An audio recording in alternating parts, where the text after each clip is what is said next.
Saya tahu hampa mungkinlah peminat Proton ke, peminat Pro 2 ke. Anda waras kan? Kalau tak waras, pergi belah.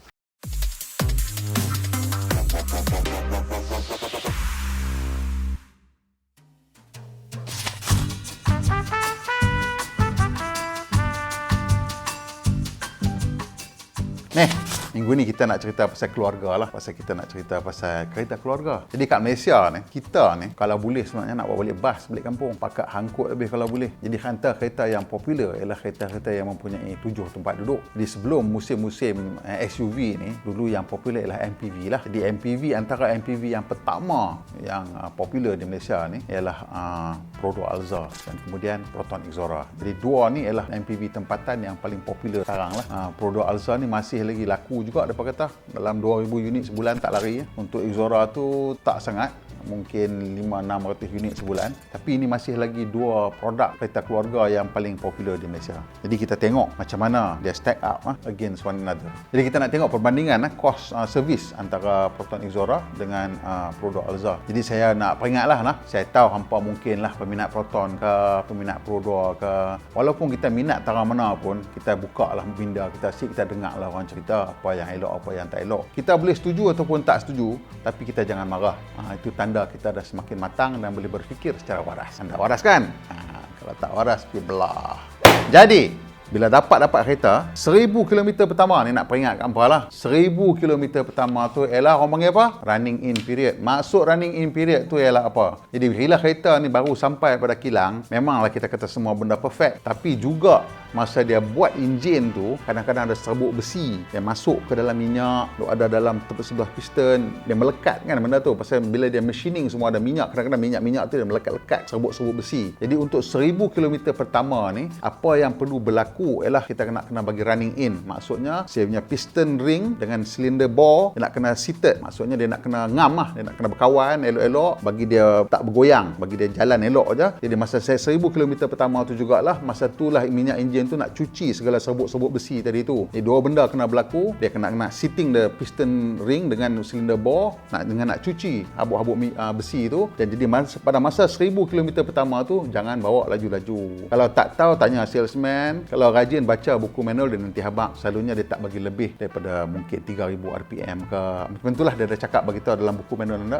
Tengok betul-betul dan ikut. Dan bila sampai 1000 km tu penting sepanjang kereta 1000 km ni memang kena pergi hantar untuk tukar minyak hitam ke, tukar filter ke, tak tahulah apa benda yang dia nak buat. Untuk kali pertama nak buang tadi benda-benda yang tak elok tadi tu. Jadi untuk Pro 2 dia charge RM118, untuk Proton dia charge RM120.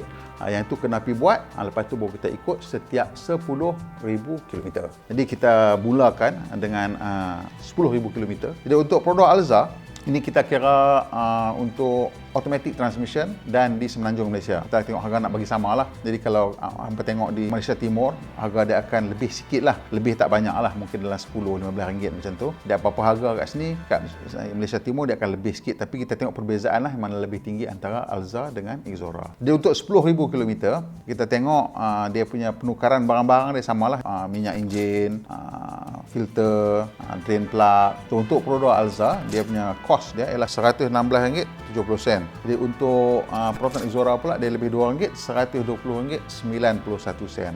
Bila masuk ke 20,000 km, ini tahun pertama lah. Selalunya kita 20,000 km setahun lah. Untuk Pro 2 Alza dia tambah sikit spark plug. Jadi yang ni kali ni dia jadi net RM245.88. Untuk Proton pula masih belum tukar spark plug, jadi dia punya servis dia sama lagi RM120.91. Untuk 30,000 km, kali ni untuk Pro 2 dia tukar pula aircon filter cabin. Jadi harga dia ialah RM190.42, di mana untuk Proton pula pada 30,000 km, kali ni dia tukar radiator coolant. Jadi bila tukar radiator coolant dia jadi RM165.93. 40,000 km ni selalunya servis utama, major servis, disebabkan kat situ memang banyak-banyak barang lah, selalunya dia jadual untuk tukar. Jadi kita tengok 40,000 km untuk Pro 2 memang senarai benda yang ditukar tu panjang. Masuk engine air filter, cecair transmission automatic dia, tukar cecair brake, tukar radiator coolant dan juga spark plug. Dia punya kos servis 40,000 km untuk produk Alza ialah RM497.55. Sekali lagi saya nak ingatkan, ni semua angka-angka yang anda boleh dapat di laman sesawang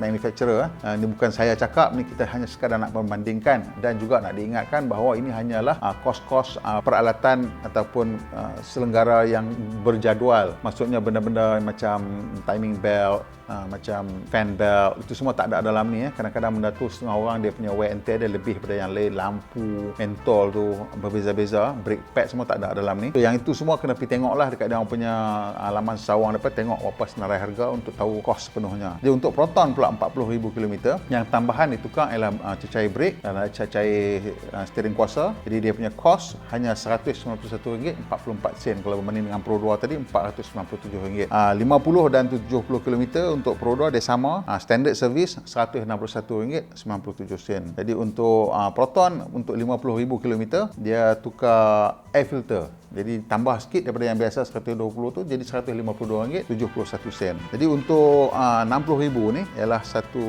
jadual servis besar juga. Untuk Pro 2 dia punya tambahan kali ni ialah filter aircon dengan spark plug. Jadi dia punya kos dia RM273.08. Untuk Proton pula 60,000 km punya servis ni agak banyak benda dia tukar.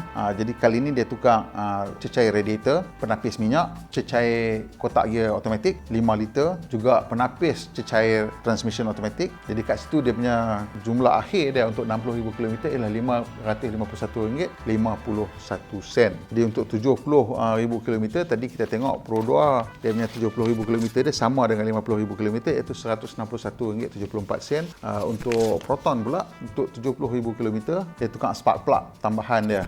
Jadi kat situ jadi RM415.03. Untuk Pro 2 Alza 40,000 km sama dengan 80,000 km iaitu RM497.55. Jadi untuk Proton pula dia tukar tambahan kali ni ialah brake fluid lagi sekali, power steering, cecair power steering, pipe feed semi steel. Pipe feed semi steel ni saya tak pasti apa, mungkin oil cooler hose ke apa, tak tahu.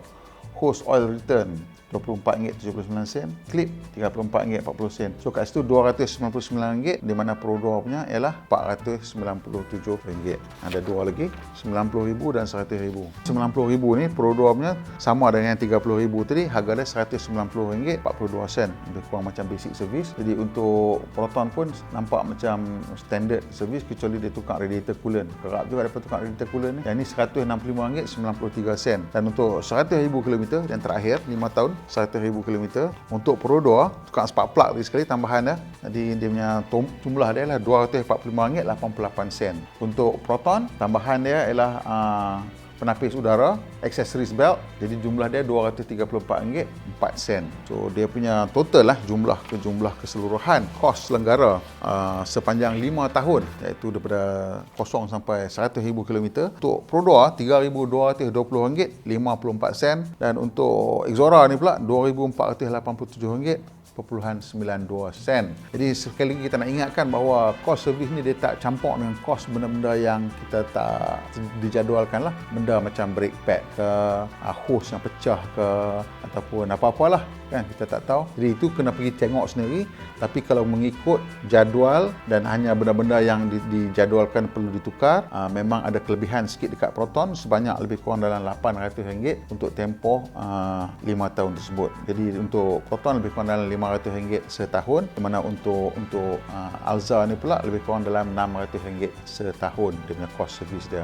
So beza RM100.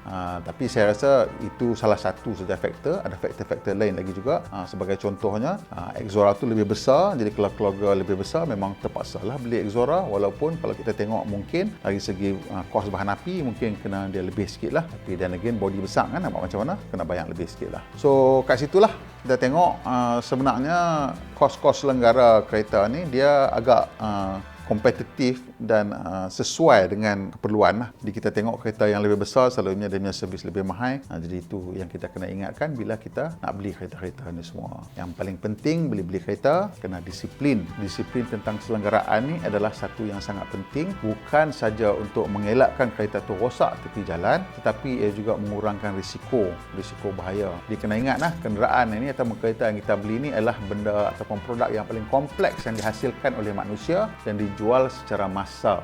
Jadi sebuah kereta tu memang memerlukan penyelenggaraan yang teliti.